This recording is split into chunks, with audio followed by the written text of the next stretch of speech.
Now that finally both of us are free. Talking about the book you gave me, Nausea. I just read it and I think it's quite good actually. Kinda dark, but good. Also, I was quite surprised, you can say. I thought you'd give me something more, let's say, Not that dark? exactly? Well, I found it quite impressive how Sartre presented existence in such a way that I believe succeeded in depicting its absurdity. But I do believe the absurdity he surrounded existence with is a little bit disproportionate, don't you think?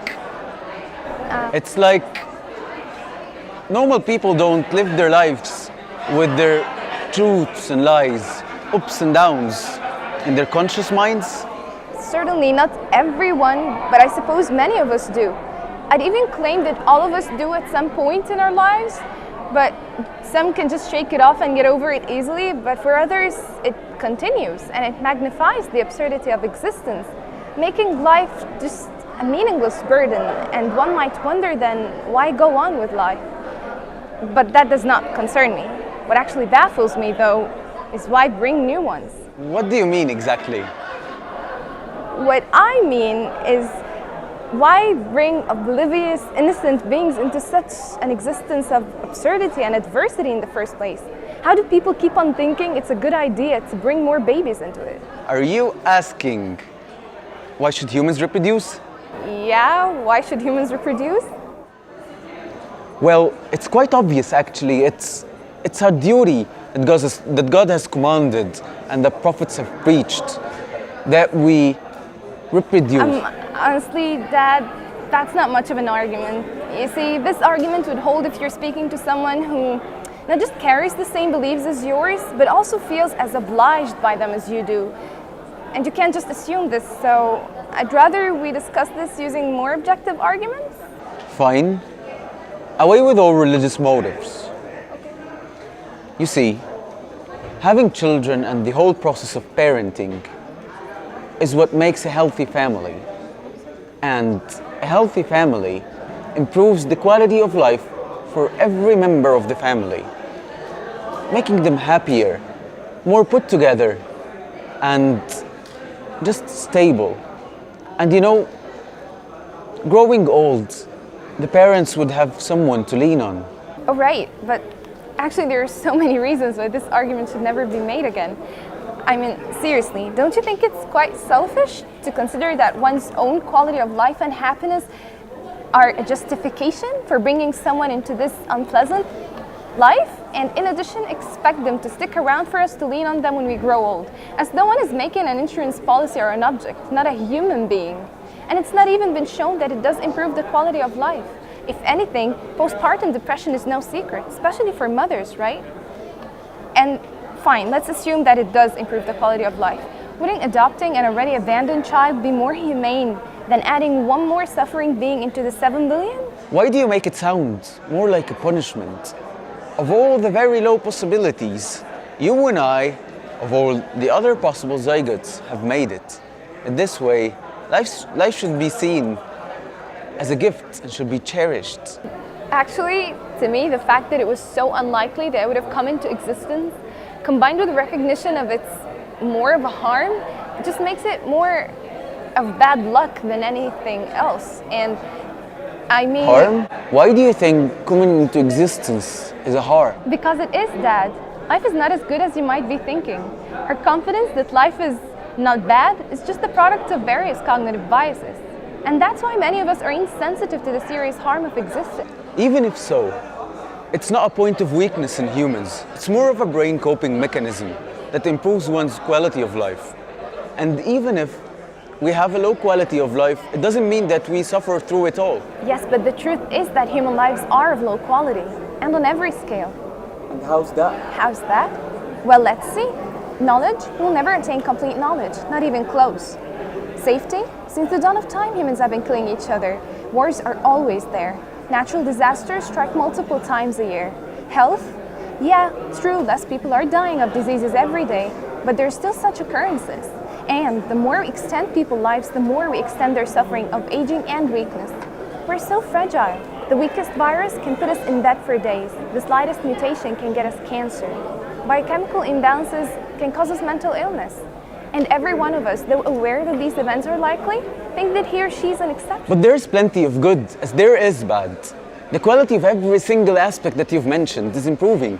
Medical improvements are always in advancement. Mental illnesses are being taken more seriously. And knowledge, though can never be fully achievable, is being more available even for the less fortunate. The mere fact that we will never know everything improves our quality of life. Dad, what you're saying would be great if you're trying to help someone to hang on in life, but does not really qualify as a justification for bringing new people into it, which is what we're actually trying to discuss here. The fact that we are aware that there is potential harm in bringing a person into existence and still choose to bring them anyways based on some personal hopes just does not make sense. Allowing harm when it's preventable is immoral, but preventing benefits is just neutral, neither bad nor good. You know, like how you'd feel bad for people suffering in Africa or Syria, but not feel anything for neighbors not enjoying a vacation in Paris, for example. And I also argue against the claim that the benefits outweigh the harm. For bringing children into existence involves a multitude of existential risks. You might claim it's an often, but I totally disagree. Just by looking at the percentage of the fortunate and unfortunate ones in the world, for every child brought into existence, there is a non-negligible risk he'll end up in a really miserable life. Maybe not all lives are too bad, and maybe they're all worth living, but definitely not all of them are worth starting. But this risk isn't that probable. I mean, isn't it odd to just stop driving because of the possible risk of accidents? And also, parents do their best to avoid this risk. The risk is not that low, Dad, even with the parents' effort. But that's not the point anyway. The point, and which you totally missed in your analogy, is that driving is a consented action. Being born is not. What you're saying is basically that, yeah, we know that the quality of life might not be good, but we'll bring the child anyways, hoping that he'll have a good one with the ongoing improvements, and that his cognition will trick him into not encountering existential dreams. You know the child you're bringing will experience harm in his life, and instead of preventing it, you're allowing it and hoping that happiness will override it. You know that bringing a child involves a risk of him ending up miserable, and you're still claiming it's a negligible risk? Statistically, it isn't. It's like you're gambling with someone else's life. You're playing Russian roulette with someone else's head against the gun with its bullets, 3 bullets and its 6 vacancies, and you're shooting with deluded hope. So what then? It is immoral to reproduce? Let's just go extinct then. That's the inevitable consequence of what you're saying. Yes, indeed. It would be best for everyone, actually. We're the most destructive species on Earth. We're so harmful to ourselves, to other species, to other plants, to the water, even to the atmosphere. We're so bad, actually, that scientists had to come together and form a panel, issue a warning to humanity about our behavior. Twice. We're the most lethally violent species to each other. 7 times more violent than any other species. We cause the extinction of thousands of species. We deforest 18 million acres of land each year.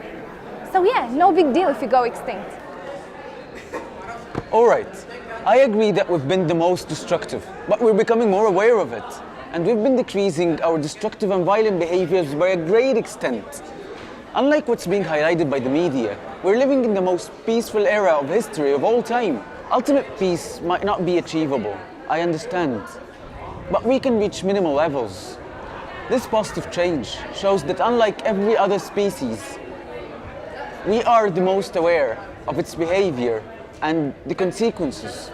If anything, this suggests that there is a good side to making and raising more of these well-educated beings for the protection of Earth. I believe we can reach a compromise on situations where bringing children might be permissible in a lot of cases. But I shall point out to you that your vision on potential risk and harm is too ideal to be real. And if we could reach a conclusion that our species' existence is neutral at least, then we can start discussing how parents should decide whether to bring a child or not. They need to ensure that they are able to afford good life in all aspects: money, emotion, treatment, education, etc. Hence, they can have sufficient justification to the children when they're facing life's expected hardships. Parents, of course, must understand that the potential risks and harms in children's life and be prepared to help out when the child asks for a justification about why they brought him into this world. Does that mean you have such justification?